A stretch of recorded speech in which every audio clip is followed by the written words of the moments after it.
दूरस्थ वन में स्थित एक जलाशय में मछलियाँ, केकड़े, मेंढक और नाना प्रकार के जीव जंतु रहा करते थे।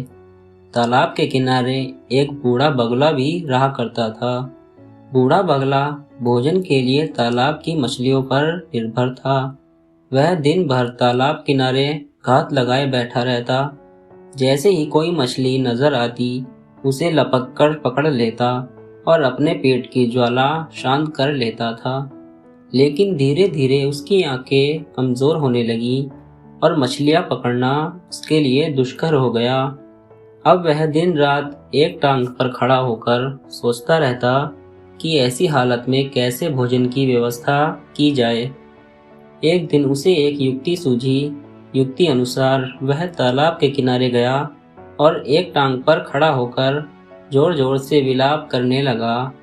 उसे इस तरह विलाप करता देख तालाब में रहने वाला एक केकड़ा आश्चर्यचकित हो उसके पास आया और पूछने लगा, बगुला मामा, क्या बात है?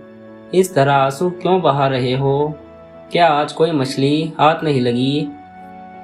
बगुला बोला, बेटा, कैसी बात कर रहे हो? अब मैंने वैराग्य का जीवन अपना लिया है और मछलियों तथा अन्य जीवों का शिकार छोड़ दिया है। वैसे भी इस जलाशय के समीप रहते मुझे वर्षों हो गए हैं। यहाँ रहने वाले जलचरों के प्रति मन में प्रेम और अपनत्व का भाव जग चुका है, इसलिए मैं उनके प्राण नहीं हर सकता। तो इस विलाप करने का क्या कारण है मामा? केकड़े ने उत्सुकतावश पूर्वक पूछा।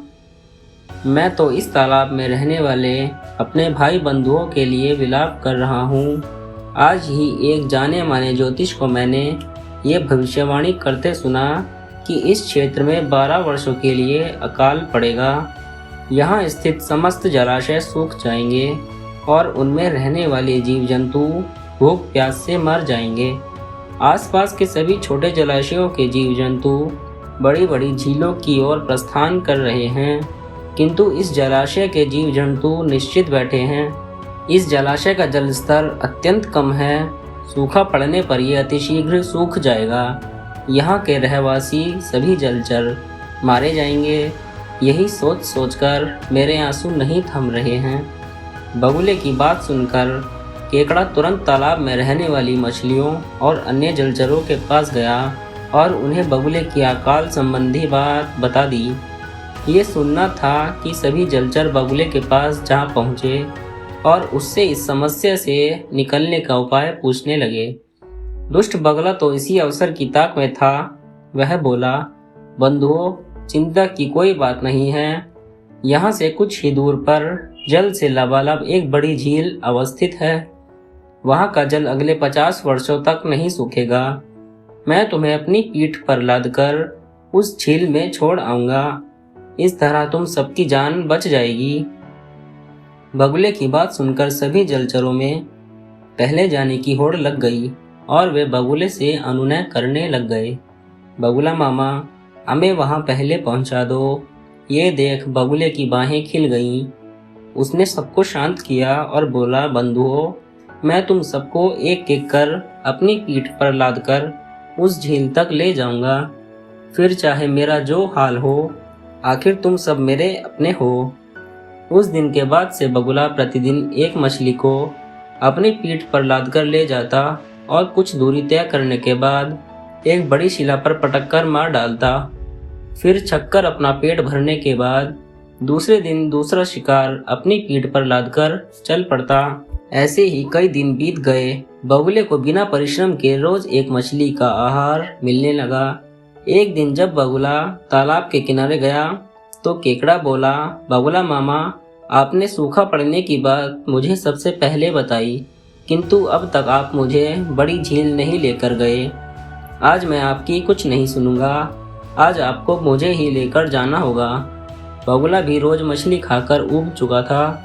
उसने सोचा, क्यों न आज केकड़े को ही अपना आहार बनाया जाए, और वह केकड़े को अपनी गर्दन पर बैठाकर उड़ने लगा। कुछ दूर जाने के बाद केकड़े ने देखा कि एक बड़ी शिला के पास मछलियों की हड्डियों का अंबार लगा हुआ है। उसे संदेह हुआ कि हो न हो ये सब बगुले का ही किया धरा है।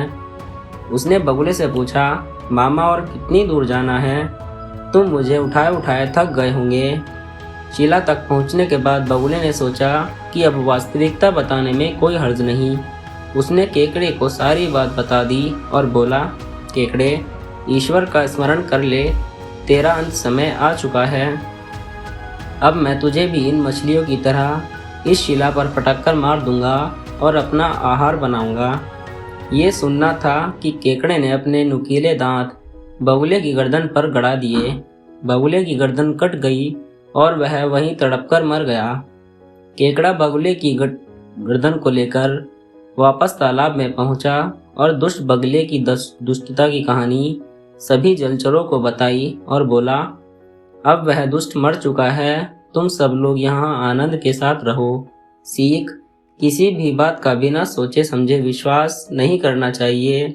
मुसीबत में धैर्य से काम लेना चाहिए। दोस्तों, कहानी पसंद आई हो तो कहानी को लाइक और चैनल को सब्सक्राइब जरूर करें। मिलते हैं अगले अध्याय के साथ।